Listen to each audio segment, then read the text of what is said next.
I'm Jaxon. And I'm Dylan. And this is Wacky News.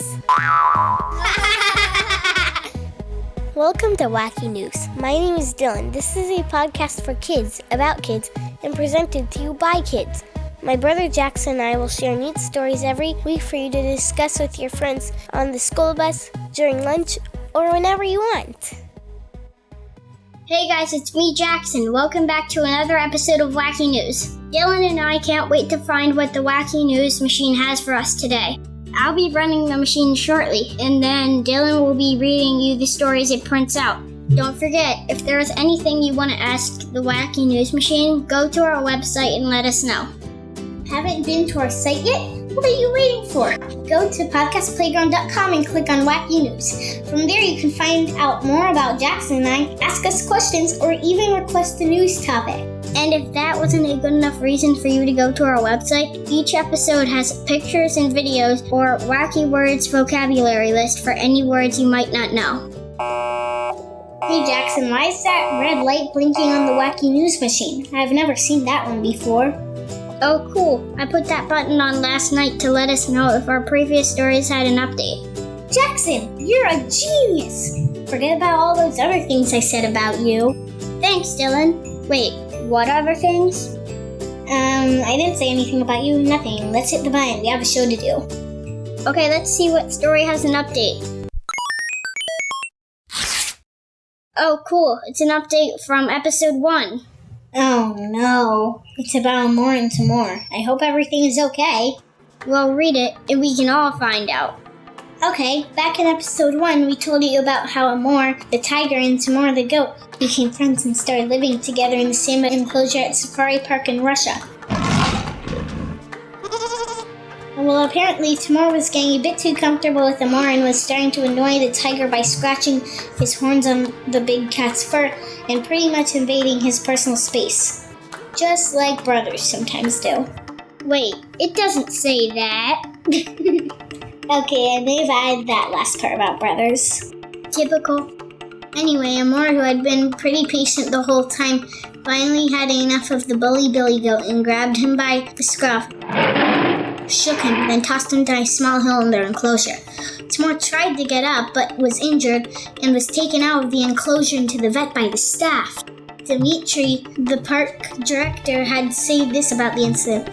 Tamor is currently in good health, and he says hi and promises to be less cocky from now on and advises other goats to keep it smart. That sounds like good advice. Nobody likes a bully. Tamor is currently in Moscow receiving treatment, which works out perfectly for Amor since he just got married to Azuri and could use a little alone time with his new bride. Not bad for our first Wacky News update. Make sure you go to our show notes page on the website because we have a picture of Tamor healing and also Amor and his new bride, Azuri. Okay, Jaxon, what other stories does the Wacky News machine have for us? Let's see if we can find a story that's out of this world. Okay, Wacky News machine, do your thing. I think it worked. Look at the title. King Tut's Space Dagger. Cool.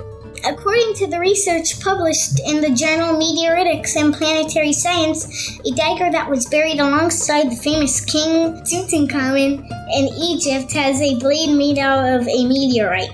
A team of researchers from the Polytechnic University of Milan used a special type of X-ray called X-ray fluorescence to figure out that the blade was made of the same kinds of material as metallic meteorites.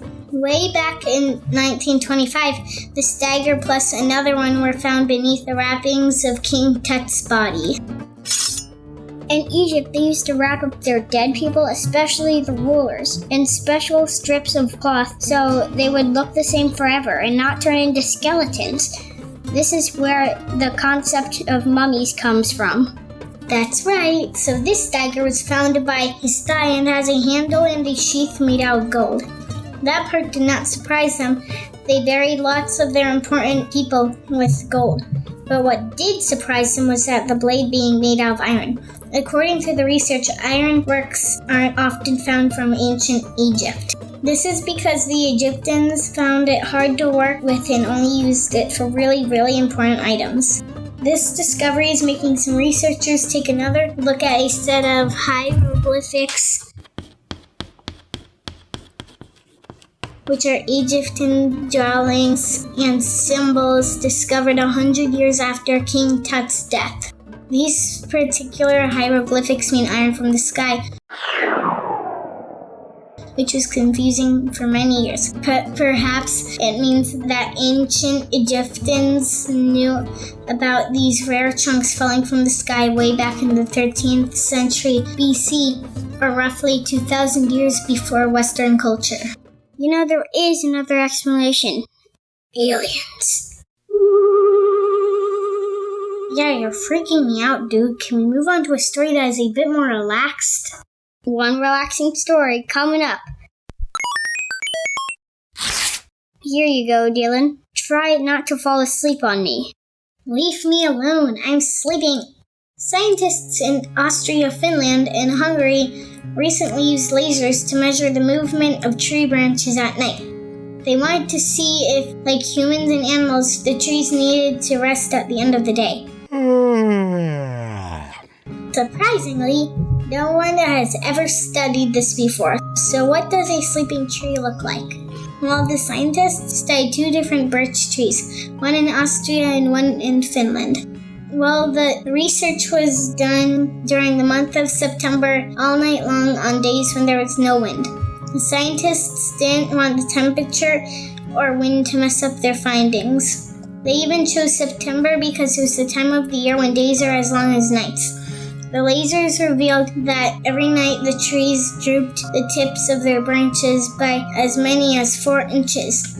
While that doesn't seem like a big measurement, the trees did it during the same hours and every single night, and this natural sagging has the same kind of feel as when other living things sleep or rest.